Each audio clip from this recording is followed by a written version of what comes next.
Well, this is the book. Now that I've finished my developmental edit, I thought I would print it out and read it out loud, old-fashioned style, instead of on a computer screen.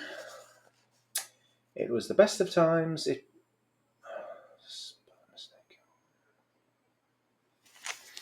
Well, anyway, hope everyone's having a good day.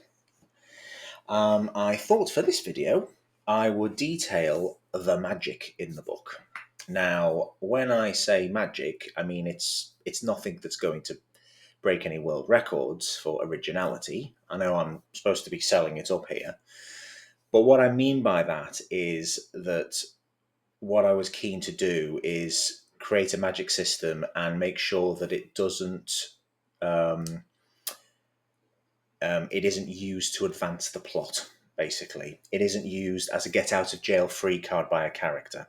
That can work, but from what I've seen, I think sometimes people fall back on magic to just kind of get them out of a bit of a sticky situation. And I was keen not to let that happen wherever possible.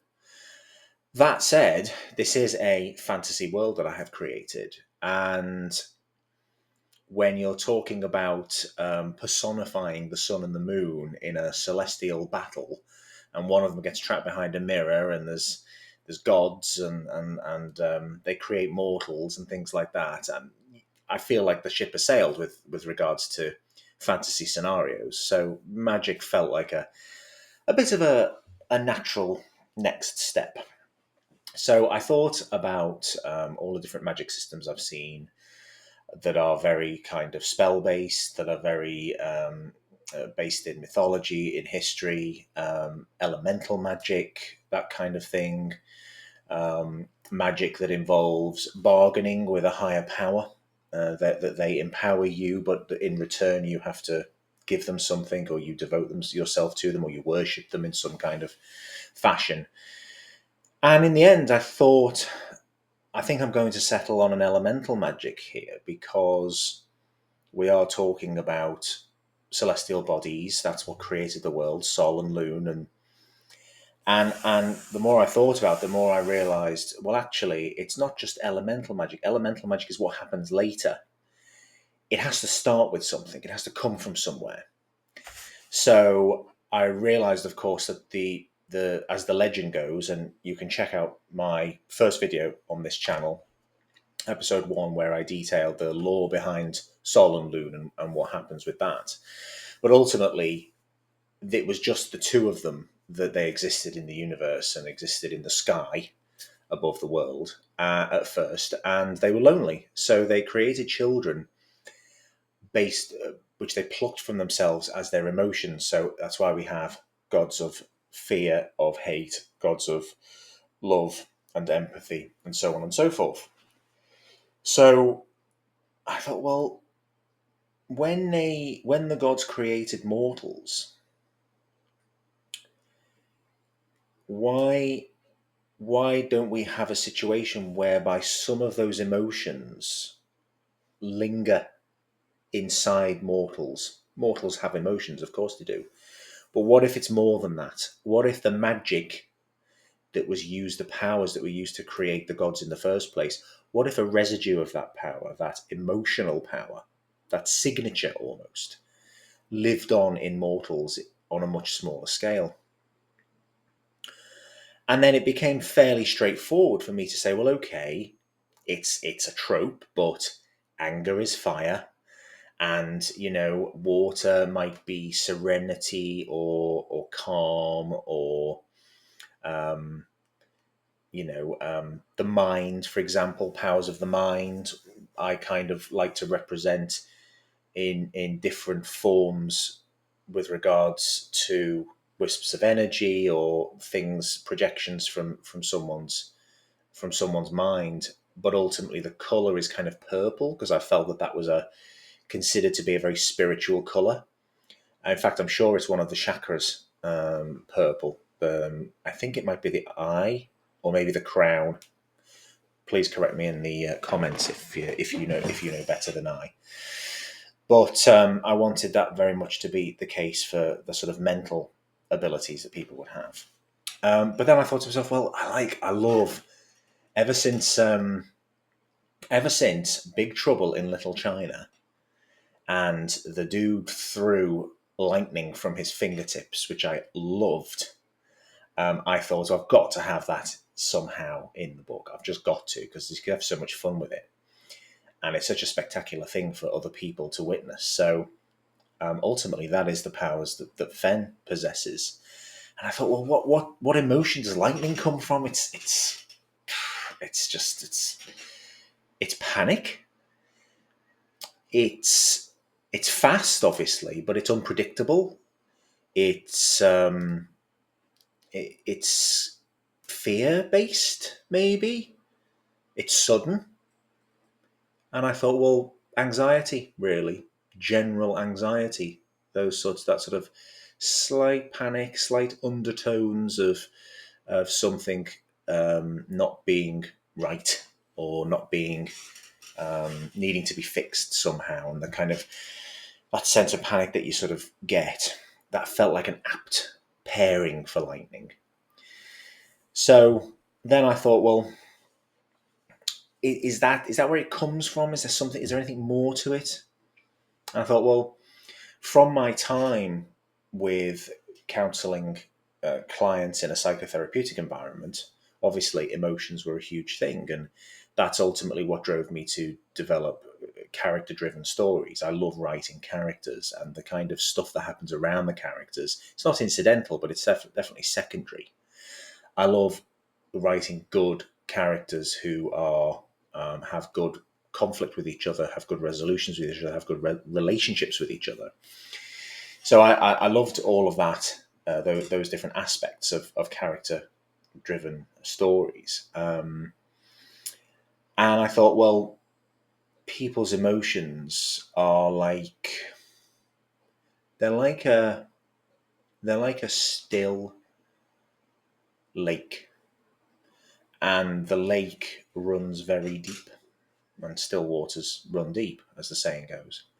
And I like the idea that their emotions were a pool within them, a pool they could reach in to grab happiness, they could reach in to grab anger.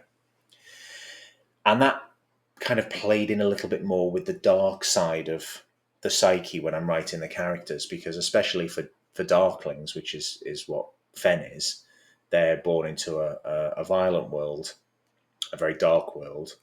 They are born and bred to tap into those dark emotions. They need them. It sustains them. So I thought, well, this pool, the darker the emotions, the deeper, and the darker this pool that they can sort of tap into. It's almost like a wellspring, in a sense, of untapped potential. And the more they sort of dip their bucket into it and pull out those emotions, the deeper they go, the more potent the magic. It's a fairly intangible link to make, and I get that, but I didn't need it to be overly complex. It was a means to an end. It was a way of expressing how they were feeling in a different way, rather than just going, she was angry, he was scared, whatever.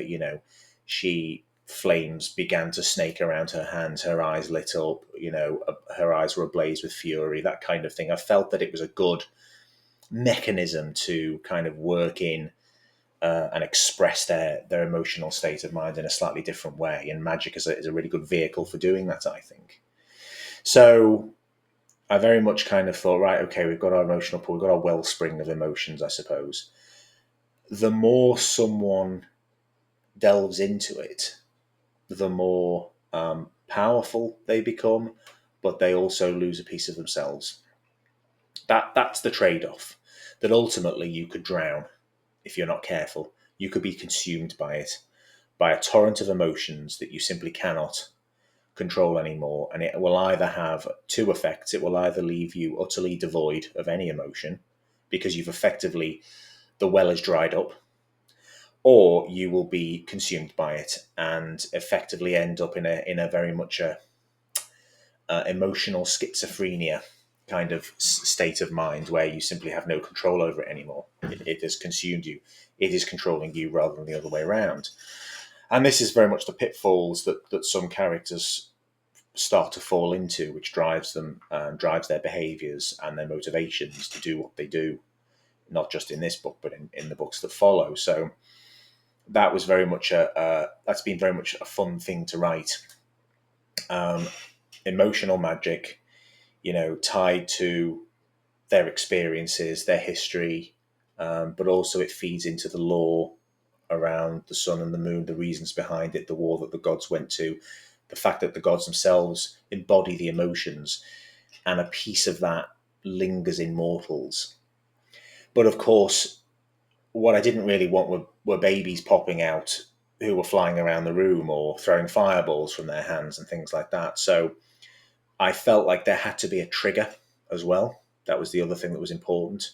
What is it that would cause those latent powers to suddenly awaken? And again, harkening back to my time as a counsellor, very often people's lives would take different turns and their emotional states would be impacted by trauma, by major events. And some major events can be good things, of course, but many of them weren't necessarily good. They were traumatic. And I thought, well, surely that could be the catalyst, a traumatic emotional event that changes them in such a fundamental way that it awakens something in them. It could be a situation that causes them unbridled panic. It could be a situation that causes them to be fiercely angry in some way or at someone. And without realizing it, this uncontrolled magic could potentially just lash out and and bring devastation to everything around them. So I felt like I kind of have the pieces, the constituent pieces, then to make up this sort of magic system, which ultimately I call emotional magic.